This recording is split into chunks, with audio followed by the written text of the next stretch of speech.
I think the one that always comes to mind when I think of probably the most intense paranormal experience I had was my first Ghost Quest solo episode when I had flown to Yorktown.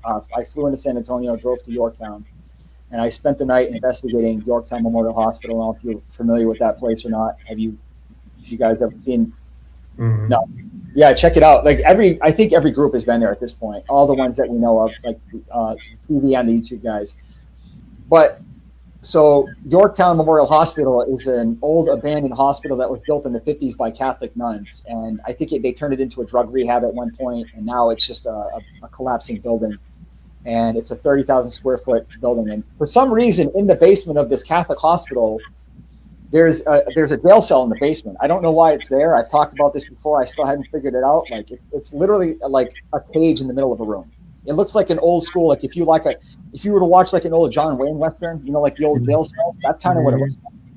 So I was in that jail cell in the basement, and I was sitting there attempting to make communication with the spirit box. I had my EMF detector in my hand, and I suddenly got a wave of what I can only describe as, it was like, I think initially I was using the word electricity to describe it, but I'm not sure if electricity is the correct way to describe it. It was really more like an intense energy.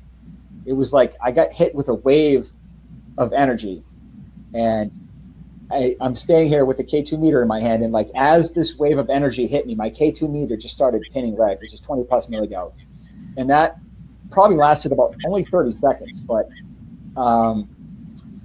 maybe, I don't know if me describing it is giving it justice, but I'm telling you, when you're in this, when you're in an abandoned hospital in the basement in a jail cell by yourself in complete darkness and you get hit with this wave of energy, it was quite intense.